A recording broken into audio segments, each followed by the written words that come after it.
One issue that's come up already in advance of the session is the two-thirds rule.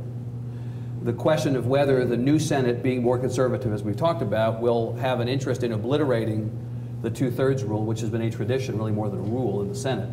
Dr. Campbell, who the Tribune interviewed at the end of last week, seemed very open to the idea of the two-thirds rule no longer being in effect. She talked about even reducing the number of votes necessary to bring up business from 21 to 19. I want to ask each of you where you stand on the two-thirds rule, because that is going to be an indication of what we're looking at going into the Senate from this vantage point. Are you comfortable with the two-thirds rule as it exists now, or would you like to see it change? Well, I think one of the things you start with is, how did we get to the two-thirds rule? And we got to the two-thirds rule in the 1950s. And so the body as a whole at that time felt like it was necessary, because of its makeup, which was primarily one party, to establish a two-thirds rule to really to control the agenda from their own party. And so... What do you mean by that? Well, there was a diversity within the party, and so they came in and they said, all right, well, to establish a greater control of what reaches the Senate floor, we're going to, in the 1950s, establish a new rule that says you can't bring it to the floor without a two-thirds vote. Well, I mean, the reality is this is a whole new day in time. It has... the politics has shifted, and so I think as legislators, our job is to be open-minded into the best way to represent our constituents and those that have elected us into office. And clearly there has been a more conservative wave in this last election, and so I think it is something we should look at and be open-minded to the same changes that took place in the 1950s in the Senate when they established that rule. But Mr. Hancock, you understand that if the Republicans going into the Senate this time, whether it's 19 or 20, do away with the two-thirds rule, in 10 or 15 or 20 years, and the pendulum swings back and the Democrats have the majority, then it'll be the Republicans in the majority without the benefit of the two-thirds rule. If the two-thirds rule goes away, you understand that it goes away for you all if you all come back into the minority as well. That's assuming they won't look at it when that time happens. So you're saying, well, it's possible that if they want to put it back into effect, they can do that. Well, what's to say they wouldn't take it out when they took over? If that, I'm not necessarily agreeing with you. In 15, 20 years, the pendulum swings. But if it did, they could take it out any time. It's a rule. It's a majority vote, so it could happen. Whether we keep the two-thirds in place now, and in 15, 20 years, if it changes, they could take it out. Mr. Paxton, are you for the two-thirds rule? I actually haven't made a final decision. I'm very open to considering it. I think I'd be open to some change to it. You would? Well, yeah, but I don't know if I want just a majority. I think it may be another number. So something like Dr. Campbell, where it might go to 19 or something. Yeah. Like that. Mr. Taylor? I think there'll be a very serious discussion about like 19 being 60%, similar to what the U.S. Senate does. Right. And I think you have some very serious discussion on both sides.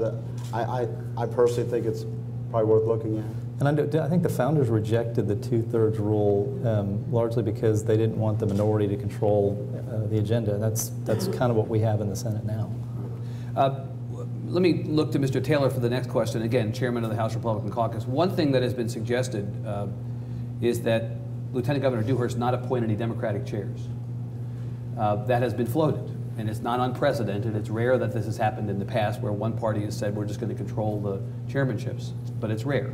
What do you think about that? I know that's been that has been suggested by some in the Republican caucus in the Senate, that we'll have enough votes really to conduct the business of the Senate without needing to do much in the way of pandering to the Democrats at all. So let's just make the chairman all Republicans. What do you think about that? I think a lot of things that go on in D.C. are not done well, and we don't need to copy them here. I think Texas has... What do you mean by that? Well, for example, in the U.S. Congress, the majority party has all the chairmanships. I think we do a good job here in Texas by mixing it up somewhat. So you're willing to work with Democrats? Absolutely. I think I have a record of working Blasphemy. with Democrats. I have a record of working with Democrats. But I think it's important. I'm a big believer that a good, healthy debate is the best thing for the people of Texas, because you get people representing different areas and different districts. They have different viewpoints. But to have an opportunity to air those out and hear those real discussion is very important for the people of Texas, to have that taken into account. And the fact that we do have very vigorous debates on the House floor and we can still go out to dinner afterwards with our Democratic colleagues, I think is very important for the people of Texas to keep that type of environment. So you're on the record saying let's make committee chairman bipartisan? I think that's worked for Texas. That's what you do. Mr. Hancock? I agree. You're okay with that, Mr. Paxton?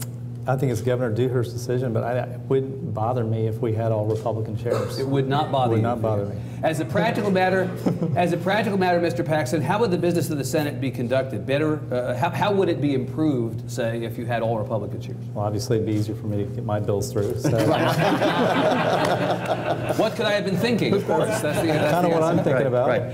But to Mr. Taylor's point, you know, the partisanship that has gridlocked Washington is at least in part about, you know, rigid, fixed partisan stances, and that gets to process as well as substance. Would we not be receding into a situation in which, I mean, this is essentially a declaration of war. It's a shot across the bow if you say only Republican chairmen, Democrats cop a walk here. I think, like I said, I'd be happy if it was all Republicans. If the governor decides to mix it up, that's his call. That's his call. Speaking, can I just add one more thing, Evan? You know, the fact that we have mixed chairmanships is one thing. We also sit together on the floor. Right. But it still takes more than that to keep a civil group. Yeah. You have to have both sides willing to be, I don't know, genteel or gentlemanly, or, you know, treat the other side with respect. Is your sense, Mr. Taylor, that we have a problem of members from different parties not treating one another with respect, either in the House? I see examples every now and then. They're a little bit. Could you give me one? Well, I'll tell you real quick. I just read a letter from Trey Martinez Fisher yesterday. I heard about that this morning. And there are things that have been said that I think cross the line of being respectful. You want to offer a specific of what you would consider to be your cross the line? There have been numerous letters from Mr. Fisher that I think have crossed the line and been very disrespectful in order to keep a body that we can all have an opportunity to discuss things freely and not feel like we're under attack. You believe the Republicans have been civil and respectful of the Democrats? For the most part, I do. Yeah. Gentlemen, do you believe that we have an atmosphere of respect and mutual willingness to work together in the Texas legislature?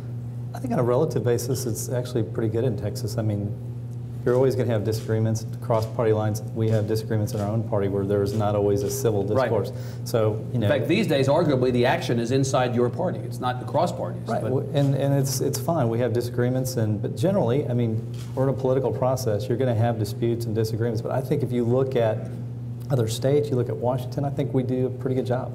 You're willing to work with Democrats? Yes. Mr. Hancock, you're willing to work with I think the process shows that we are. I mean, the reality is the vast majority of legislation that we pass is passed jointly, Republicans and Democrats. And the things we have to remember, even when we have letters that are not so flattering, is that one individual doesn't speak for the party.